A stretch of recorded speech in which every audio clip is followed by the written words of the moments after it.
Good morning, grade sixes. I hope you kept up with yesterday's maths, English and Afrikaans lessons and social sciences. And now we're moving on to another maths lesson for our second day of online learning. Right, we are analysing data today. This is Viva Maths, page 55 and 56.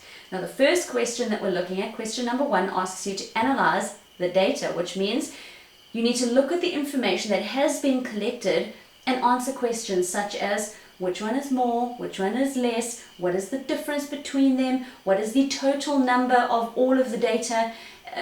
Those sort of questions need to be answered. Now, if you look at the pictograph is the grade 6 group at Lindy's school who took part in a nature reserve cleanup week. Study the pictograph below and answer the questions that follow. Remember, each flower, as you can see in the key on the right hand side, each flower represents 8 learners. So 1 flower is 8. 2 flowers is 16. 3 flowers is 24. You need to know your 8 times tables for this one. Right, half of a flower, half means divided by 2, half of 8 is 4. So half a flower is equal to 4 learners. A full flower is equal to 8 learners. And it's just a very simple case of addition where once they ask you for the total number. Right, the next question is asking you to analyse a table. This table says study the telephone account below and answer the questions. Right, we have the months of January, February, March, April and May. We have the calling units on the left hand side and the account in rands on the left hand side. Right, question A. During which month was the account the highest? Very simple. Look for the biggest number. Remember, you need to answer. In this month, the account was the highest. Okay. For B, what is the difference in the accounts for February and May? You look at February and you look at May. And the word difference is telling you that you need to minus. So you need to take the higher number and subtract the lower number from it, and that'll give you the answer for that. Nice and simple. Right, what is the price of 1 calling unit? That's a tricky one, and I'm hoping some of you are going to get it. If you battle with it, give me a shout and we'll work our way through it. Right, what was the total amount paid on the telephone account over the 5 months? The word total in problem solving tells us we need to add the numbers together. All right, and that'll give you your answer for that. Right, now on the next page is when it gets a little bit tricky. We are moving on to pie charts. The pie chart shows the amount of materials recycled during a term at a school. In total, 8,000 kilograms were recycled. 2/5 of this pie chart, 2/5 of 8,000 kilograms were paper, 3/10 was plastic,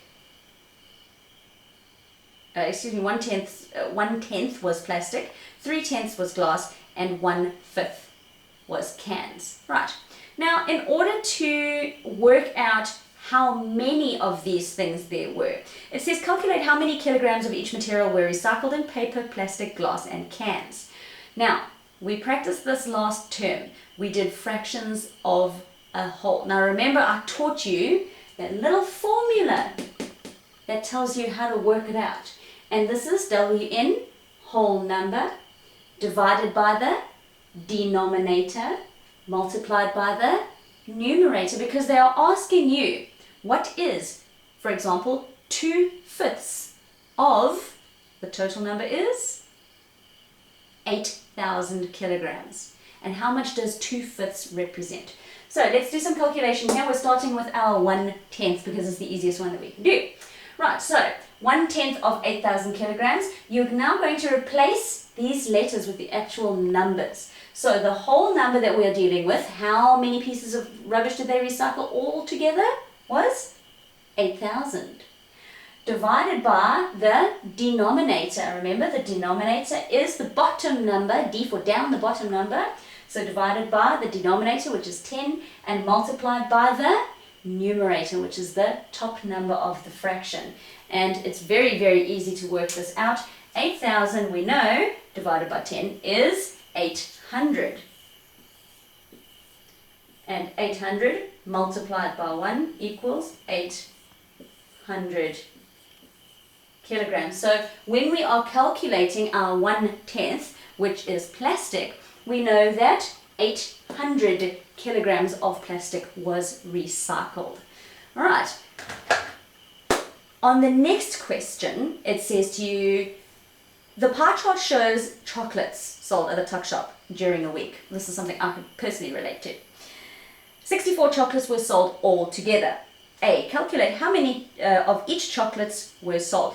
Right, now the first thing that we need to do is we need to have a look at our pie chart, and what they've done is they have given you divisions to show you how many pieces there are altogether. So my suggestion is that you take your pencil and you very lightly, because it's a textbook and you don't want to damage it, and with a ruler you draw a line from the middle to each one of those lines that you see on the side.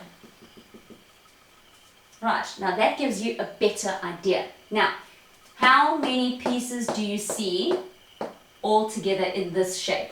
1, 2, 3, 4, 5, 6, 7, 8. Alright, so we have a total of 8 pieces. So we know that each one of these numbers is going to be a fraction out of 8. Right, so let's see, let's get a little color here. Right, this piece is very, very easy. What fraction do we see here? How many pieces are there? 1 over 8. Now for this shape over here, how many pieces did you see? 1, 2 over 8. For this shape over here, much the same. It was also 2 over 8. And for this one over here, it was 1, 2, 3 over 8. And now we can work out the fractions of a whole. When they ask you how many people bought milky chocolates, have a look. What color in the key was milky? It was the light purple color. There were 2 pieces, so this is our 2 over 8. So we are looking for 2/8 of our total number. How many chocolates were sold? 64. So 2/8 of 64. And we're going to work this out in exactly the same way that we did our fractions of a whole. On the right hand side, we use our formula that you see over here. So we are looking for the fraction 2 over 8, 2/8 of 64 chocolates. All right, what is my whole number in this one here? My whole number is 64. I divide it by my D4 denominator. So I divide it by 8. And then I multiply that number by 2. Nice and easy, isn't it? So what is 64 divided by 8? 64 divided by 8 is 8. Again, you need to know your 8 times tables. So 64 divided by 8 is 8. And 8 multiplied by 2 gives you 16. So we know that when we calculate the milkies, that 16 out of 64 chocolates were milky. Alright, so I want you to see if you can work your way through these questions. It is a little bit difficult, the second page. If you have any problems, let me know. Get hold of me on WhatsApp. I can send you another video that explains them in a little bit more depth, or I can even have a conversation with you on a WhatsApp phone call, and we'll try and see if we can help you work your way through it. Okay.